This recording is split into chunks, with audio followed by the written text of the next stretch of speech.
ইসলামী শক্তি ঐক্যবদ্ধ হচ্ছেন, ইসলামী শক্তি জেগে উঠছেন।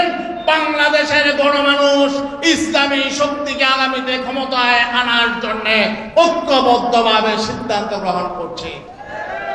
এজন্য তারা যখন দেখছে যে তাদের ক্ষমতায় যাওয়া সহজ পথটা কঠিন হয়ে গেছে, এজন্য তারা ইসলামী আন্দোলনের বিরুদ্ধে আজকে বিভিন্নভাবে অপপ্রচার চালাচ্ছে। তারা বিভিন্নভাবে আমাদেরকে প্রতিহত করার জন্য অশালীন স্লোগান দিচ্ছে। ঠিক না ভাই? মানুষ অত বোকা না।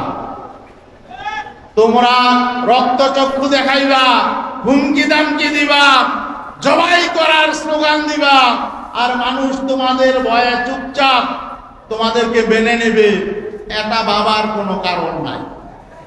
আওয়ামী লীগ তোমাদের চেয়ে বড় শক্তি ছিল, সাংগঠনিক শক্তি, প্রশাসনিক শক্তি, মিডিয়ার শক্তি এবং তাদের বিদেশি বিভিন্ন রকম সহযোগিতা তোমাদের চেয়ে কম ছিল না।